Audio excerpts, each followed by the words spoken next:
Okay, capital கியூன்னு ஒரு charge இருக்குது. இதை ரெண்டாக ஸ்பிளிட் பண்ணுறோம், 2 பார்ட்ஸாக. First part small Q, second part capital Q minus small Q. So இப்போ 2 சார்ஜஸ் வந்துருச்சு. இந்த ரெண்டு சார்ஜும் சம் ஆர் டிஸ்டன்ஸில் செப்பரேட் பண்ணி வச்சுருக்கோம். இப்போ இந்த ரெண்டு சார்ஜ்க்கு இடையில ஃபோர்ஸ் ஆஃப் ரிப்பல்ஷன் இருக்கும். அதை கூலம்ஸில் யூஸ் பண்ணி ஃபைண்ட் அவுட் பண்ணலாம். ஸோ கூலம்ஸ்லால 2 சார்ஜஸ் சம் டிஸ்டன்ஸில் செப்பரேட் பண்ணி வச்சுருக்கும் போது எவ்வளோ ஃபோர்ஸ் கிடைக்குங்கிறத ஃபைண்ட் அவுட் பண்ணியிருக்கோம். Q1 Q2 ரெண்டு சார்ஜ் இருக்குது. இந்த ஆர் டிஸ்டன்ஸில் இருக்குன்னா ரெண்டுத்துக்கு இடையில இருக்க force K Q1 Q2 by R ஸ்கொயர்னு இருக்கும். ஸோ இங்கே வந்து இதுதான் Q1 அண்ட் இது Q2. ஸோ இப்போ force F equal to K, Q1க்கு பதிலாக Q, Q2க்கு பதிலாக Q minus Q R square. Okay, இப்போ ஃபோர்ஸ் ஃபைண்ட் அவுட் பண்ணியாச்சு. பட் நம்ம வந்து மேக்ஸிமம் ஃபோர்ஸ் ஃபைண்ட் அவுட் பண்ணணும், மேக்ஸிமம் ரிப்பல்ஷன். இதில் பார்த்தோன்னா இந்த ஃபோர்ஸ் எதை பொறுத்து சேஞ்ச் ஆகும்னு பார்க்குறோம். இதில் K கான்ஸ்டன்ட், டிஸ்டன்ஸ் நம்ம வெரி பண்ண போகிறது இல்லை. ஸோ ஆரும் கான்ஸ்டன்ட் வச்சுக்கலாம். இப்போ ஒரே ஒரு குவான்டிட்டி என்ன வெரியாக போகிறதுனா இந்த ஸ்மால் கியூ. எப்படி ஸ்ப்ளிட் பண்ண போகிறோங்கிறத பொறுத்தது இந்த ஸ்மால் கியூ. அப்படின்னா இந்த ஸ்மால் கியூ சேஞ்ச் ஆக இந்த ஃபோர்ஸ் சேஞ்ச் ஆகிறதுக்கு பாசிபிலிட்டி இருக்குது. So we can say F is a function of Q. Force is a function of Qன்னு சொல்லலாம்.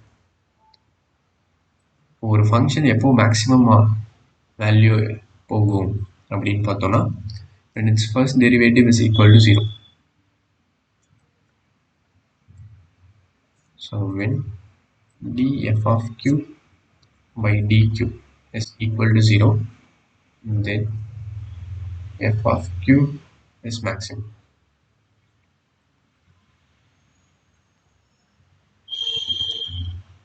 இங்கே இதை தான் ஃபைண்ட் அவுட் பண்ண போகிறோம். ஸோ ஃபோர்ஸ் இருக்குது. இந்த ஃபோர்ஸை க்யூவால் டிஃப்ரென்ஷியேட் பண்ணி அதை ஈக்குவல் டு 0 பண்ணோன்னா ஒரு கண்டிஷன் வரும். அந்த கண்டிஷனில் தான் இந்த ஃபோர்ஸ் மேக்ஸிமமாக இருக்கும். இந்த டிஃப்ரென்ஷியேஷனுக்கு சம் ரூல் தெரியணும். Differentiation of uv dash plus vu dash.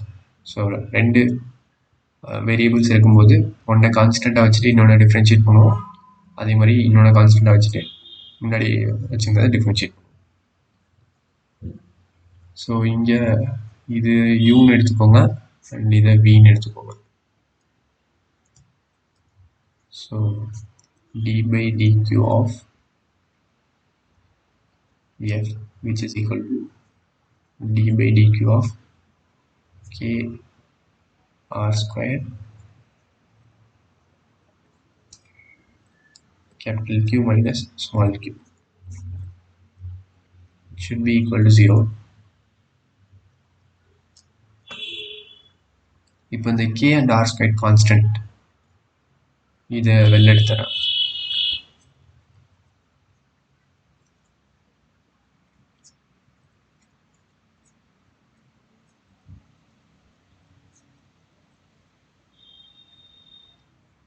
So இந்த k by r square right hand side எடுத்துகிட்டு போனோம்னா 0 ஆகிடும். அப்போது dq by q capital Q minus small q should be equal to 0. இப்போது இந்த uv மெத்தட் யூஸ் பண்ணுறோம்.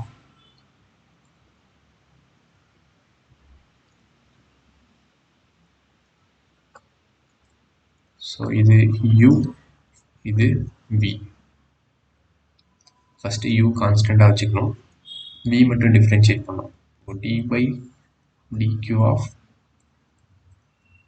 q minus q plus அடுத்தது v கான்ஸ்டண்ட்டாக வச்சுக்கணும், q minus q அண்ட் இந்த u டிஃப்ரென்ஷியேட் பண்ணணும், du by du which is equal to 0.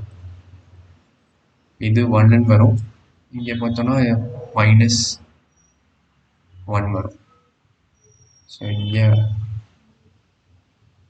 q minus 1, ஏன்னா இந்த கேபிட்டல் கியூங்கிறது constant. So minus dq by dq வரும் which is equal to minus 1 plus q minus q இங்கே 1 equal to 0. So அப்போ பார்த்தோன்னா minus q plus q minus q equal to 0. So q is equal to 2q கிடைச்சிருக்கு. அப்படின்னா இந்த ரெண்டையும் ஈக்குவலாக split பண்ணணும். லைக் இங்கேயும் q/2 இங்கேயும் q/2 இந்த மாதிரி ஈக்குவலாக ஸ்பிளிட் பண்ணும்போது ஃபோர்ஸ் மேக்ஸிமமாக இருக்கும். ஸோ நமக்கு கிடைச்ச condition q should be equal to 2q.